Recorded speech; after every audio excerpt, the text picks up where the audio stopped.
ഇത് ചേച്ചിയുടെ ചായ, ഈ കളർ ഇത് എൻ്റെ ചായ. ആ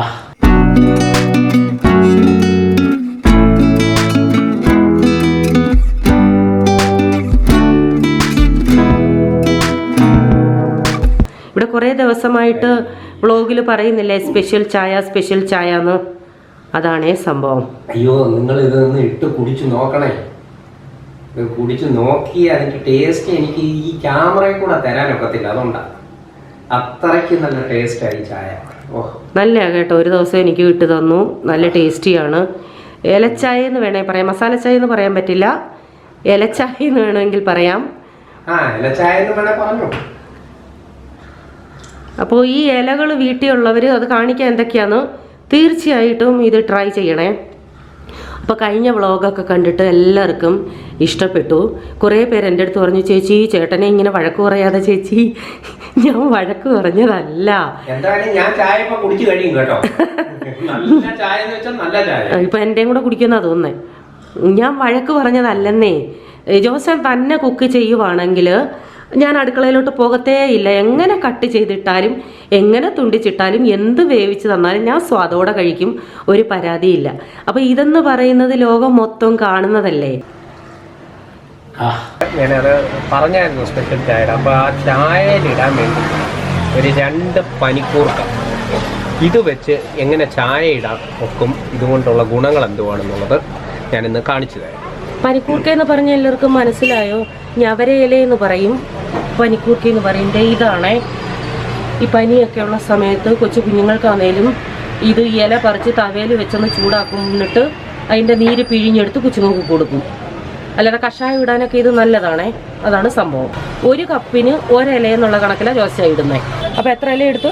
2 ഇല, 2 ഗ്ലാസ് ചായ. ഓക്കെ. ഇനി അടുത്ത തുളസി ഇലയാണ്.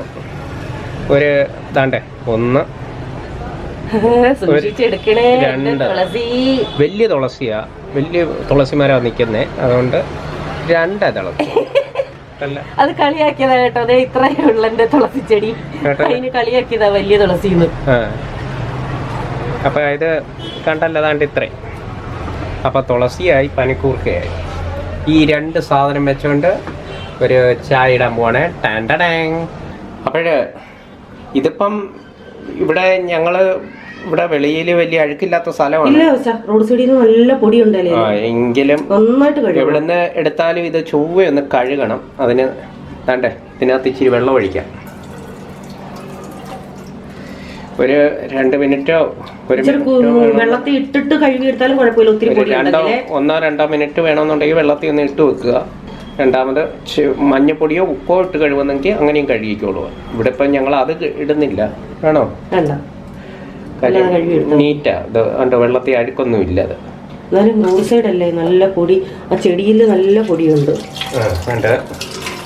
അപ്പം 2 വെള്ളം ഞങ്ങൾ കഴുകിയത്. ഒന്നുകൂടെ ചൂടാ, കൂടുതൽ വെള്ളം എടുത്ത് കഴുകുക.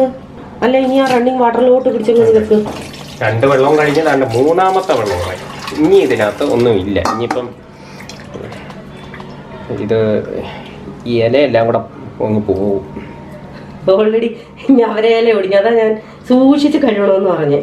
തുളസി ഇലയുണ്ട്, ഞവരയിലയുണ്ട്. ഇത് ഒരുപാടൊന്നും ഇടരുത്, പിന്നെ ചവ വരും. കാര്യം ആ ചായയുടെ ടേസ്റ്റ് അങ്ങ് പോകും. ചായയുടെ ടേസ്റ്റാണ് നമുക്ക് വേണ്ടിയത്. അതുകൊണ്ട് ഇല ഇത്രയും മതി. കണ്ടല്ല. അപ്പൊ ഈ ഇഞ്ചി ഒന്ന് ഞാൻ വൃത്തിയാക്കി കാണിക്കാം. ഒരു തുണ്ട് ഇഞ്ചി അത് ചെത്തിയിട്ട് കാണിക്കാം. അധികം അഴുക്കില്ലാത്ത ഇഞ്ചി ആണെങ്കിൽ നന്നായിട്ട് കഴുകി ഇടിച്ച് ചതച്ചാലും മതിയേ. ഇതിപ്പോ മണ്ണൊക്കെ ഇച്ചിരുണ്ട്, അതുകൊണ്ട് നല്ലപോലെ അങ്ങ് ചെത്തുക. ഇതാണ്ടേ ഒരു തുണ്ട് ഇഞ്ചി. ഇത് വേണോ? ഇത്ര ഇരിക്കട്ടെ. അത് ഇടിച്ച് ചതയുമ്പോൾ ഇച്ചിരി ഉള്ളത്. ഇടി ഞാൻ തുടങ്ങുവാണേ. അപ്പൊ ഞാൻ ഇത് ഇവിടെ വെച്ച് ഇടിക്കാൻ പോവാണ്.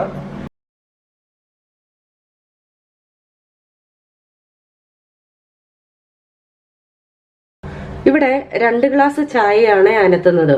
അപ്പോൾ 1/4 ഗ്ലാസ് വെള്ളം എടുത്തിരിക്കുന്നത്, ബാക്കി 3/4 ഗ്ലാസ് പാലൊഴിക്കും. പാലിന്റെയും വെള്ളത്തിന്റെയും റേഷ്യോ നിങ്ങൾക്ക് ഇഷ്ടമുള്ളതുപോലെ യൂസ് ചെയ്യാം. കാരണം പാല് കൂടുതൽ വേണേ അതെടുക്കാം, കുറവ് വേണേൽ അങ്ങനെ എടുക്കാം. ഇപ്പൊ ഞങ്ങൾ ഇവിടെ ചെയ്യുന്ന ഈ റേഷ്യോയിലാ ചെയ്യുന്നത്. പാലില്ലാതെ വേണേ ഉണ്ടാക്കാം.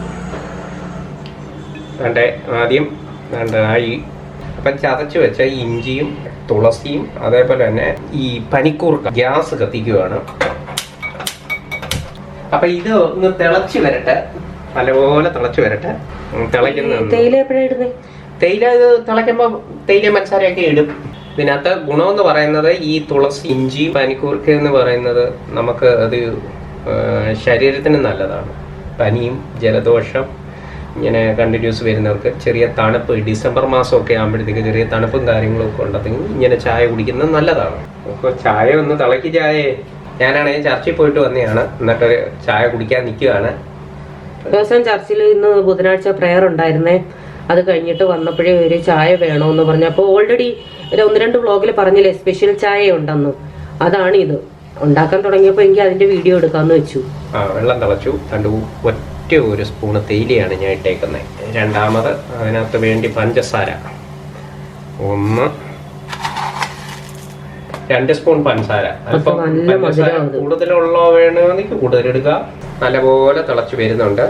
അപ്പോൾ 1 മിനിറ്റ് തീ ഒന്ന് കുറച്ചിടുക. ഇനി ആ എസൻസ് ഇനി ഇറങ്ങും. തേയില അത് മതിയോ കടുപ്പം? തേയില മതി. 1 മിനിറ്റ് നിന്ന് വെട്ടി തിളച്ചോട്ടെ.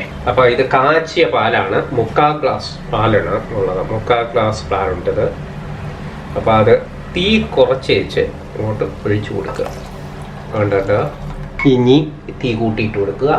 കൂടെ നിൽക്കണം. കൂടെ നിന്നേച്ച് ചെയ്തില്ലെന്നുണ്ടെങ്കിൽ നമ്മൾ നമ്മുടെ വഴിക്കും ചായയുടെ വഴിക്കും പോകും. ശരി, നീ പറയാ. ചേച്ചി മിണ്ടാതിരിക്കുന്ന എന്തെന്ന് ചോദിക്കും.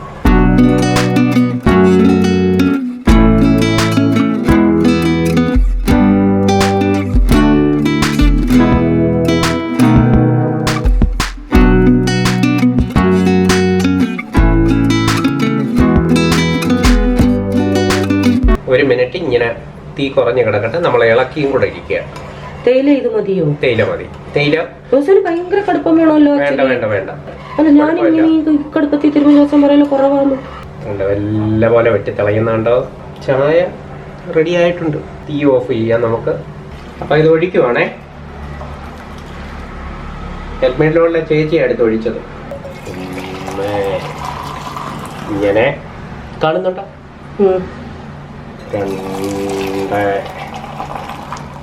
2 കൈയും പൊക്കി വേണം മാറ്റാൻ. 3. നോക്കി ജോസാൻ അടപ്പത്ത് വെച്ച് വെച്ചെന്റെ ആ കപ്പിന്റെ കളറും ചായ ചൂടാക്കാനും വെള്ളം ചൂടാക്കാനും എല്ലാം ആ കപ്പിനകത്ത് വെള്ളം ഒഴിച്ച് ഗ്യാസിൽ വെച്ച് ചൂടാക്കും. ചായയുടെ ടേസ്റ്റ് എന്ന് പറയുന്നത് ഞാൻ പലപ്പോഴും പറയുന്നത് ഇങ്ങനെ അടിച്ചെടുക്കുന്നതാണ്. അപ്പൊ ഇനി അടുത്തത് ഒഴിക്കട്ടെ.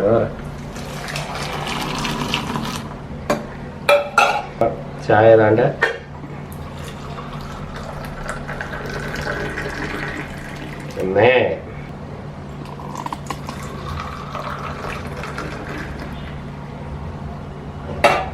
നമ്മുടെ ചൂട് സ്ട്രോങ് മസാല ചായ എന്ന് പറയാം, ഇലച്ചായ എന്ന് പറയാം, റെഡി ആയിട്ടുണ്ട്.